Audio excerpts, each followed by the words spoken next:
Hello, I am Julie McLemore. I am a mother of five, a birth doula, and a student midwife. And today I'm going to be sharing with you a little about menstruation. I really love this verse from the Bible in Ephesians, saying that we are his workmanship. He made us with his hands. And if you think about all of the magnificent creations in the world, think of like the most gorgeous thing you've seen, and the flowers and the plants and the sunrises and the sunsets and the ocean and all of these things that he's created. And then he creates man. And then lastly, he saves the best for last, the female. And the more that I learn about the female physical body, the more I am completely amazed at how incredible and we are such a masterpiece. I'm just amazed at what he has done. Our bodies begin some major changes. About the time we turn between 8 and 13, we start to see some big changes. So our breasts may grow larger. As girls, we start puberty at a younger age than boys, and I see it happening at a much younger age than it used to. But we have all these changes happening. We begin to get hair in our armpits and our growing area. Our moods may change, and our skin may get more oily. We might have some acne that we're dealing with, and we might begin to stink more. We need to shower and bathe more often, and our hips will begin to get wider as we prepare for childbirth. So you can see that there's a lot of changes happening and a lot going on. So there are lots of natural cycles in the world. In science, we learn about the water cycle. Even our day is a cycle. We wake up and we eat and we work and we play and do, and then at night we go to bed and we begin again the next day, and we do this cycle day after day. And as females, as women, we have a cycle every single month. And so to explain this in greater detail, we're going to take a closer look at what's going on inside of our bodies. Okay, look for the big reddish color in the middle. That is the uterus, and that is where babies grow, is inside this uterus. Now, every month, this uterus gets all excited and ready for a baby, and there's a thick lining on the inside of this uterus getting ready for a baby. Now, if you can see, branched off to the left and to the right of the uterus is the fallopian tube, and it is also known as the uterine tube, and it kind of looks like a crazy looking arm sticking out with little fingery type things, but it connects. Well, it doesn't actually connect, but it's right next to the ovary. And inside the ovary, you can see there's little tiny follicles. And every month, these little follicles, almost 200,000 in each ovary, one of the little follicles develops into an egg, and every month one egg is released from one of the ovaries, and it travels through the fallopian tube and into the uterus. Now, if it was fertilized by a male sperm, then it will grow into a baby. It will implant into the uterus and it will grow into a baby. If it was not fertilized, then it will remain there until it is discharged. Here's a closer look at the ovary, which is actually white.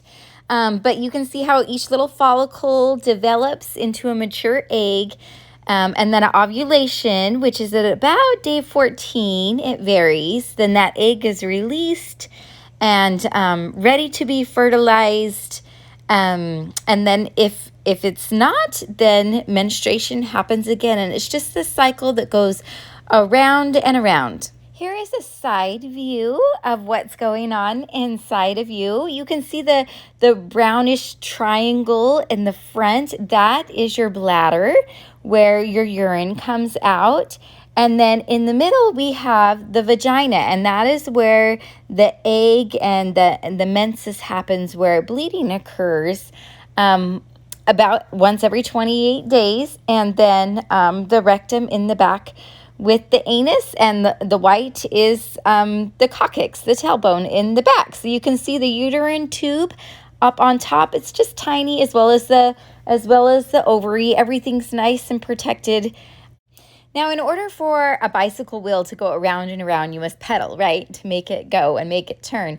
And so what is driving our body and making this cycle happen is our hormones. So you can see during menstruation, during the bleeding phase, our hormones are very low. But then during ovulation, when that egg is released and ready to be fertilized, all of our hormones are at peak levels, really high. And then the progesterone takes over, and then everything kind of dies down for menstruation to begin again. I highly recommend that you get this book called The Bright Girl Guide. It is packed full of so much useful information, and I love how the author compares each phase of the menstrual cycle to an animal. We're going to begin with the sloth phase, which is when we're menstruating and we're bleeding. And this lasts, between 4 to 7 days. And, during this time, you're going to be feeling really tired and really sluggish. And so that's why it's compared to a sloth, which maybe you've seen Zootopia. The sloth on Zootopia. It cracks me up because you just move so slow during this phase, and you just really are tired and need so much rest. So just be super kind and gentle to yourself during this sloth phase, and be kind to yourself and let yourself get the rest that you need. Also, go really easy and gentle with your exercise when you're menstruating, and just be gentle with yourself. Okay, then as soon as you stop bleeding, you're going to enter the lioness phase, this follicular phase. And this is when you're feeling strong. You might be feeling athletic, and you're just energized, and kind of just like this lion. You have more energy. So, work with this. Get things done on your to-do list. Get a lot accomplished, and schedule more activities, and do more exercise during this lion phase. The next phase is when ovulation occurs, and this is relatable to a peacock. You're feeling kind of flirty and cute and energized, and this is a good time for you to have lots of social activities and get lots of work done. You're feeling good to exercise and do lots of sports, and it's just a really fun phase, but it honestly doesn't last very long, just 1 to 3 days. The last phase is the cat phase, and that's really when you're feeling like on again, off again. Some days you're feeling great and everything's wonderful, and then other days you're just not. And so be kind to yourself, and when you're feeling good and energized, then do that. And when you're feeling tired, accept that you need time to rest and time to adjust. During this luteal cat phase, you might be experiencing a lot of PMS symptoms. And we're going to talk more about PMS in just a minute. But first, I just want you to make your menstrual cycle work to your advantage. Really take advantage of the times when you feel good, and be kind and gentle with yourself when you don't. Now, as women, we compare ourselves to each other a lot. It's really easy to compare ourselves. And if we're in a sloth phase, we can't compare ourselves to someone who's in the lion phase. And so we just have to remember, we don't know what what someone else is experiencing and going through, and they don't know what we're experiencing and dealing with. So just keep that in mind, and don't judge yourself against someone else, because you don't know what phase they're in. So remember, we talked about the uterus and the lining inside of the uterus where the egg implants, and the endometrium. Now, if the egg does not implant and it isn't fertilized, then the uterus gets ready to shed this lining, and that's what this is showing you. Now, during the cat phase, the luteal phase, you might be experiencing some premenstrual syndrome symptoms. And so, here's some symptoms and some strategies for you. You might be really tearful. You might be feeling emotional and just have that confusion and brain fog. You can't think straight. You might be withdrawn socially or moody. And then physically, you might be experiencing a lot of acne, a lot of tiredness, some tenderness in your breasts, or you might be getting a headache. So, some strategies to deal with this.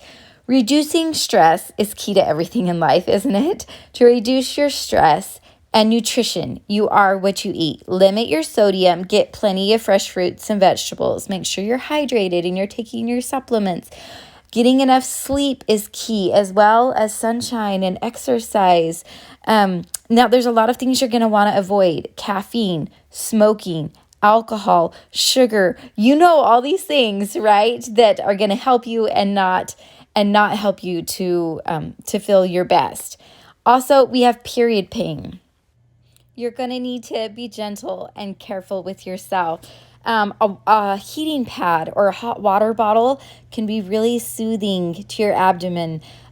Gentle stretching, a soak in the tub, massaging your abdomen, as well as this Clary Calm essential oil is a blend of oils specifically for women to help with the moodiness and the cramping and everything that can be associated with your body changing.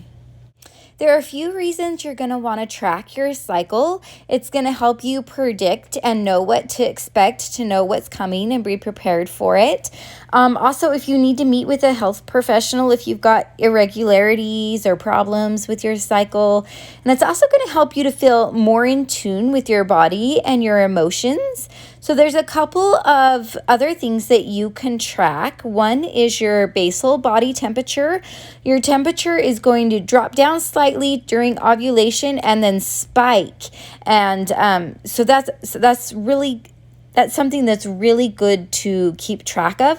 Also, your cervical fluid may change. You might be leaking a little bit of fluid, especially during ovulation. It's going to be really sticky and stretchy. There's several ways to track your cycle. You can use the calendar. There's a lot of different apps you can get. I also really like these bracelets from Let's. They're super cute and just have the little beads where you can keep track of your cycle and move the charm according to what day it is. Now, as far as the actual bleeding is concerned, there are pads that you can use. There are tampons that go up inside of the vagina that can soak up blood. Also, I really love menstrual cups. If you go to putacupinit.com, there's a little quiz on there that you can take, and it will specifically recommend cups based on like whether or not you've had kids and how old you are and how heavy you bleed and things like that. So putacupinit.com has the fun quiz. I really love and have been impressed with the Salt company. There's also period wear that you can get that are really absorbent to help. Now, before I say goodbye, I want to share this quote with you by Heather Farrell. She says, "I think too often in our culture, we see menstruation as something routine, inconvenient, embarrassing, and even shameful. We don't celebrate when a young woman begins her period or do anything to acknowledge the blood sacrifice that women give each month, a sacrifice that makes all human life on earth possible. I think that if we as women really understood what incredible power we house within our bodies, it would change the way we feel about ourselves. Just think about how incredible it is that every woman was born into the world with hundreds of thousands of eggs laying wait in her body. Then at puberty, her power to transform those eggs into another human being becomes activated. From that point on, every month for the next 30 or 40 years, she will shed her blood as a constant tribute to the continuation of life. Even if none of those eggs ever become a living human person, her body is a powerhouse of life, creating and sacrificing each month with continual hope. It's just plain miraculous." Lastly, I love as women how we are all connected, generation after generation. Your grandmother carried your mom, and you were little tiny follicles inside of your mother. And so women are just so freaking amazing. And I thank you for joining me today and hope it was super helpful.